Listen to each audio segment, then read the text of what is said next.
I'm at the 100-yard bench, the Super 14 Contender 30 Herrett. It's a old M8 4-power pistol scope loop-holed, and I'm just doing some load testing with the Extreme 147 FMJ and some new brass that I made. And I made this 30 Herrett brass from 360 buckhammer brass that's range pickup. It's a little bit sturdier case than a typical 30-30, so I think I'll like that. The neck wall thickness is such that it's not going to require reaming. Everything looks pretty good. I've ran some of these already. This is the last 17 that I have. Very carefully trimmed the length to make sure that was all good. Freshly formed. These have not been fire formed yet. These are right out of the die.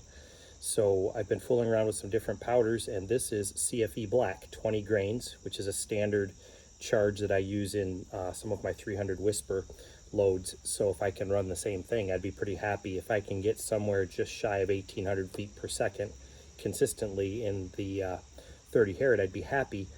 I ran a bunch of these yesterday, and some inconsistent ignition, not as good as I'd like to see. So I made these with a Remington 9.5 M primer, a Magnum large rifle primer. We'll see if it lights that CFE BLK any better, and if it straightens out the spread, because the spread numbers were not good at all. The ones that behaved in the middle of the road, they're just about right, around 1,770 feet per second. I like that, but I want them to be consistent. So I've got my 100-yard spot down there. I'm just going to run some of these and mostly velocity tests so I can see what to do next if I need to increase the charge a little bit or abandon this powder. We'll take a look at it and see how it does. So let's get started.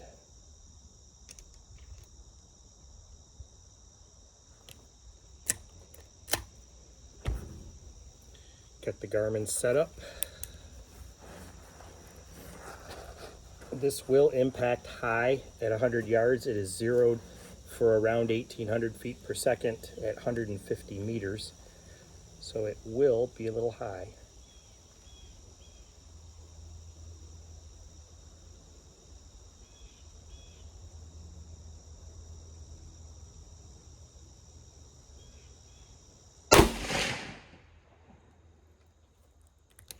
$16.78, and it does seem to be slow on the first shot the last few times I've run it. I don't know if that's a temperature thing. I did not excessively clean the bore. I just ran a dry patch on a jag through it to clean out any gunk, like 2 passes with dry patches. So it's not like I over cleaned it.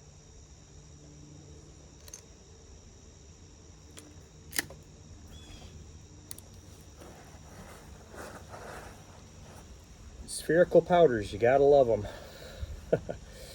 Gotta love them. But they're available. That's the thing, is they're available.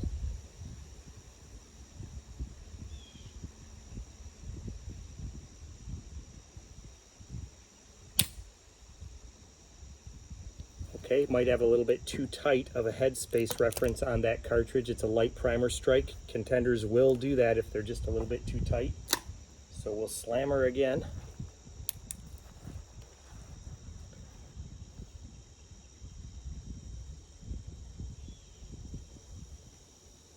I think there's a bird sitting on my target. This ought to scare him.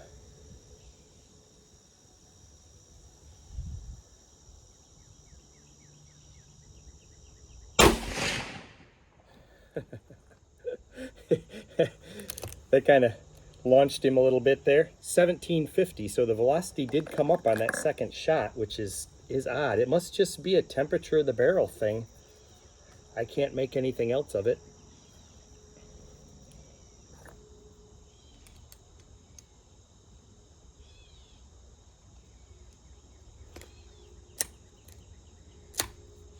That one feels a little tight too. It might strike light. On the first firing, when you're fire forming these cases, it's always a balancing act because you want them in there tight so that they don't stretch down at the case head. But if you have them too tight, a Contender, the action will not fully reset and you'll get a light strike. That's why you saw that last one not go, is because I have these quite tight in the chamber. Once they're fire formed, there's no issue. It's just on that first firing. If I size them loose enough for that fire forming operation that they always go, then you're at a risk of stretching them. So I accept an occasional misfire in exchange for getting good brass.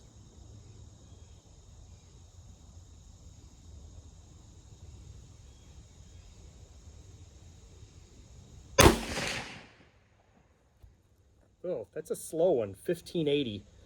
So the Magnum primer did not make a difference, at least not in these virgin cases. There could be some velocity discrepancy because we're blowing out cases. I don't know for sure though. It's an odd thing. I'm more inclined to believe that this is just not enough case fill with CFE black. The 20 grains is I think around 80, I did the math, around 83% case fill or whatnot. It may want more case fill. I have to play with that next and see what the situation is. I was hoping that the hotter primer would settle the velocities down a little bit, but it is not.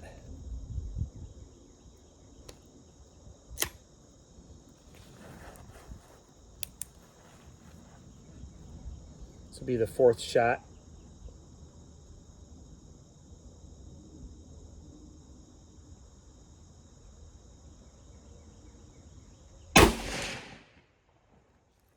That one came back up 1750.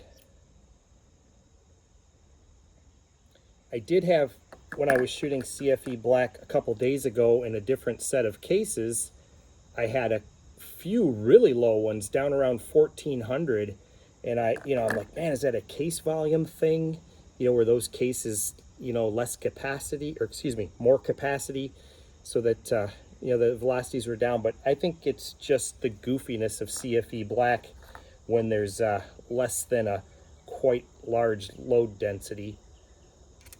I found in supersonic rounds at CFE black in 300 Whisper and 300 Blackout, it likes a full case. It's a lot like other powders in this speed range, H110 and such, that seem to prefer a full case.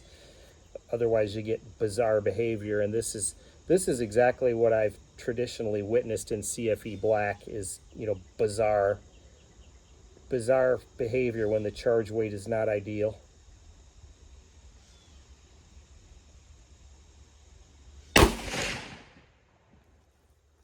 $17.53. Now if they all stayed right around that velocity, I'd be pretty happy. That's the first 5. I'm tempted to just go look at the group and not draw this out too far for a video, but yeah, let's do that. We'll go down and look at the target and see what we have, because if it's gonna, we're already seeing the mediocrity in the velocity, probably based on the case fill. So let's go look at the target and see how the group is. As I said, it's going to be high. It's probably going to be on the order of, I'm trying to remember, about 4 or 5 minutes high at this yardage. So let's go take a look. Yeah, this is looking like a typical CFE black target to me. As you can see, I was aiming at this center here, so I'm roughly 4 or 5 minutes high here at 100 yards, and these 3 together, I would guess that those are the ones that were right about 1750, and these 2 over here were the ones that were probably the lower velocities. This is what I typically see when CFE black is not behaving. In 300 Blackout, a full case of this stuff seems to work pretty well, but anything less than that seems to suffer from inadequate case fill. So I'm going to go back there, and I'm just going to shoot the rest of these up to get the brass blown out for this first firing, to get them fire formed. Then I'm going to have to reevaluate if I want to fool around with CFE black anymore. I definitely need the velocities to be more consistent and the patterning to be more consistent. So I'll go fire those off, then maybe we'll take a look at the group after it's all done. There's 17 pieces in this float that I formed today, and I'll be back in a few minutes after I'm done shooting them. Okay, out of those 5, the minimum was 1580, the maximum was 1753 with an average of 1702. The 2 shots kind of spoiled the whole thing, so I've got 12 more. Go ahead and run these, see how they group, see how the velocities pan out, and then I'll decide what the fate of CFE black in the 30 Herrett will be. The brass did form very nicely from the buckhammer brass, so that worked out real well. But if CFE black is going to give me erratic velocities and erratic point of impact, I'm not interested. I still have like 8 pounds of that stuff. I got at least 8.5 pounds of the stuff left, and I really don't even like it. It was a keg of powder I probably shouldn't have bought.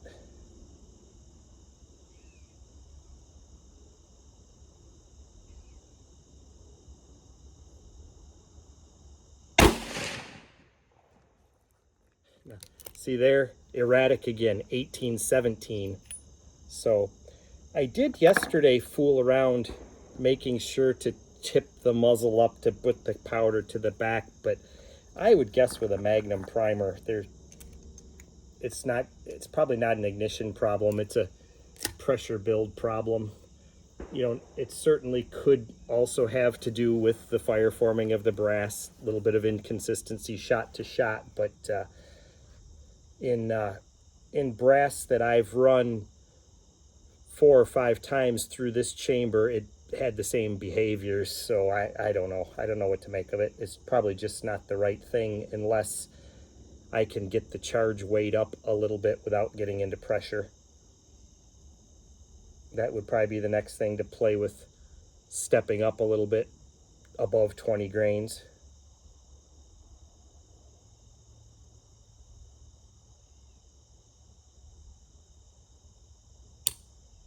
Got to pull the hammer back.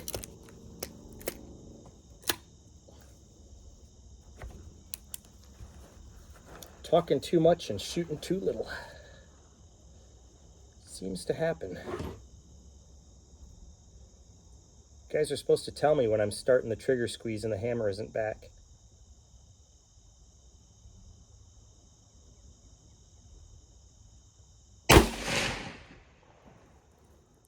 $18.01. So let's see if we still get that type of velocity on the next one if I raise the muzzle again. See, that felt a little tight. There's a chance that this one may not go.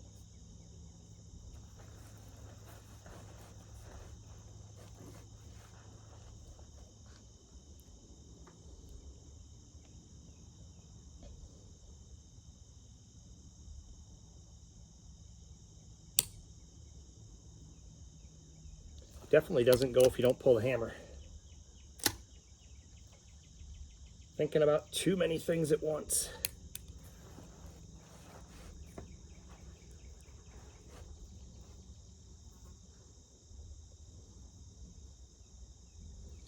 I do that at matches sometimes where I forget to set the hammer. That's embarrassing.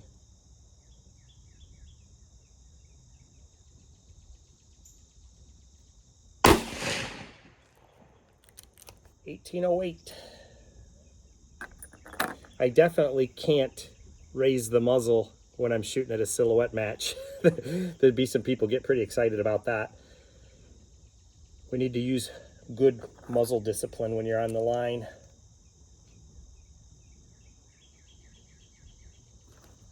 However, those shots did seem to be pretty consistent after I did that, so that might make a difference. Position sensitivity is a thing, but about as soon as I start to prescribe to that theory, it's going to dump one down around 1400.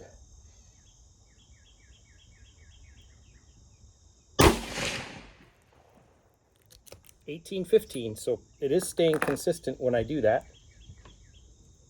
Just for grins, let's not do it this time. Let's actually tip the case this way and then put it in.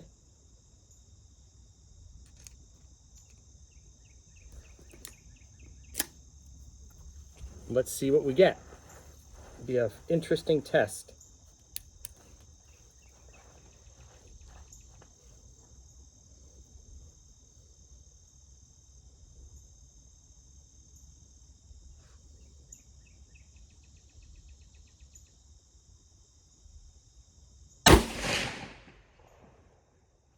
$17.15.2, which, you know, that's 100 feet per second different. It's not one of those turkey 1400 ones. Let's try something different. Let's just take it and roll it on the table to try to get it all to lay in the bottom the best I can.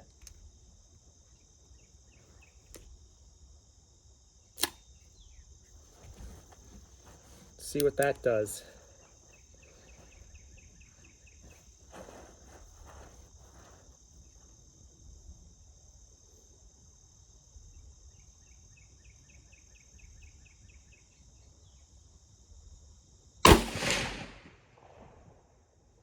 $17.81. Okay, well let's do a tip the muzzle up again and see if we can get back into the 1800s, or if it's just case per case does what it does. So there we go, tip her up.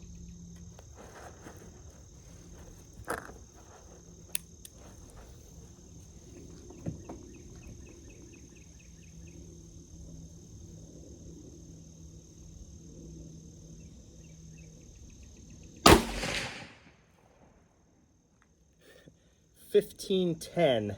So our theories are blown. Now what could be different? See, that didn't even bring up the pressure enough to seal the neck. So it's it's just a bizarre temperamental powder like H110. You know, it typical fast burning spherical that, you know, I had a couple of turkeys like this when I was shooting yesterday too. So it's interesting. You'd like to think there's some consistency, some pattern that's causing it, but it's, you know, they're variables that I certainly cannot control. Would a larger charge take care of that? More case fill? I don't know. I really don't know. Obviously the 9.5M primer isn't any better than the CCI 200 because the behaviors are identical. So, you know, the first 10 shots of CFE Black I ran in cases that were around a while. They grouped well, but I did have a couple of 2 low velocities that were 300 feet per second lower than all the others. They're thrown charges from a RCBS Uniflow 2 that I'd leave set on that 20 grain of CFE Black charge all the time because I run it in 300 Whisper. So I'm confident that the powder charges are on there. They were loaded in a loading block and inspected as they were, you know, that they all looked about the same. So I don't think that these ones that are turkeys are powder charge gross errors. And how much of a powder charge error do you need to get 200 or 300 feet per second? Because that one was 1510 and a couple of the previous shots were 1810, so 300 feet per second. How big of a powder charge difference do you have to get there if that were the only variable? Now granted, a smaller charge is going to have different position in the case, all kinds of silly things. So, you know, it's all kind of stacked on top of each other. But right now I'm leaning towards getting away from CFE Black in this cartridge because I don't think it's going to be consistent enough to make me happy. Probably go back to IMR 4198, maybe Hodgdon 335 or 322.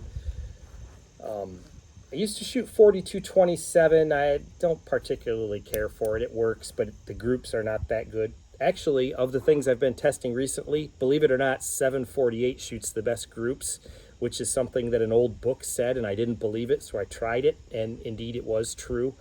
I haven't tried it in a 10-inch barrel yet, just the 14, but 10-inch barrel 748 is supposed to be good, which by the math doesn't make a lot of sense because it's slower than all these other powders. So, and it is a spherical that would meter well, but 748 does run good in 30-30, so I guess it might make sense that it runs good in this case, which is just a short 30-30.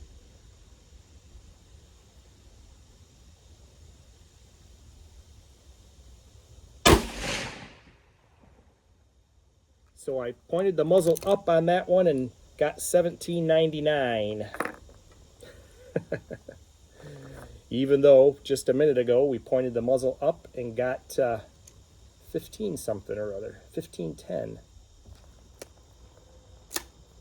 I suppose there may be merit in doing this same type of a test again after the brass has been fire formed. But like I said, that old float of brass that I've been shooting, that I ran CFE black in and got a decent group, but still had a couple of turkey velocities, that's, you know, certainly formed the chamber nicely because it's got several firings on it.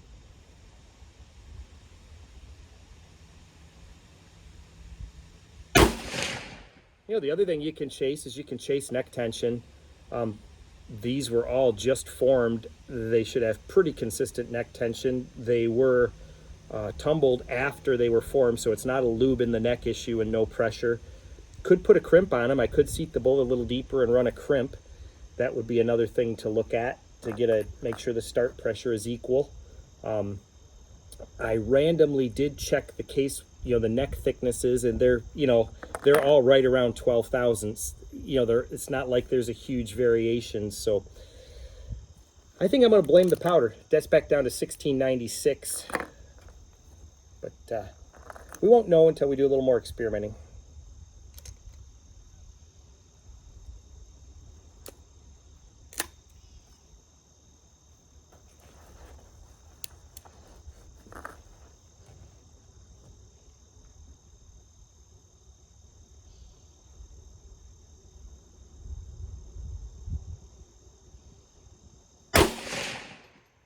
I liked the groups that I got when shooting 748. I didn't particularly like the velocity. It's down a good bit with the 27 grain charge, which gave the good groups your 1600, you know, maybe a little lower even. I'd have to look at the data that's 1738 on that shot. So no consistency at all with the CFE black,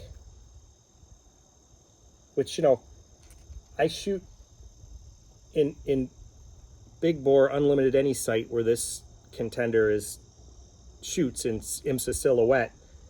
The rams are at 200 meters. 300 feet per second spread is not going to do me any good at all shooting at that distance. As a matter of fact, the last match that I was chasing some velocities, you know, I had to adjust my holds and whatnot. I had one ram on my 200 meter ram. I center punched it and it didn't go because the velocity was down. You know, I had been running pretty good at with some powders up around 1800 or so, like some of these are shooting, and that's plenty on the rams. But you start getting this 150 grain range bullet down around 1500 or so, you know, you're starting to flirt with disaster on those rams.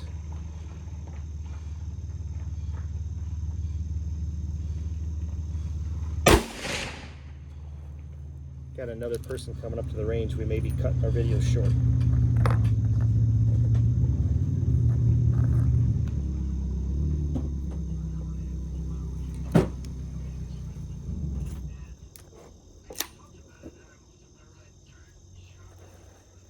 Hello, Max. Hi. On my last shot, and then I'm all done. Huh? I'm on my last shot, then I'm all done. I ain't rushing you. You're not rushing me? Hell no. I'm listening to Trump speak. Oh, where's he at today? Let me check again.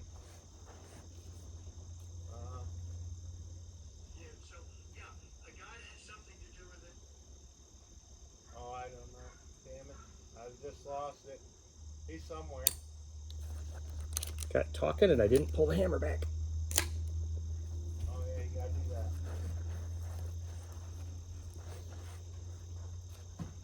Well, Max, you're going to be on YouTube. Cool.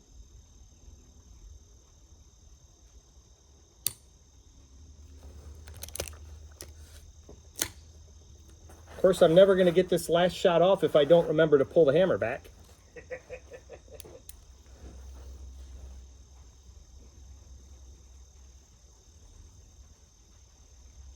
It's good for flinch testing.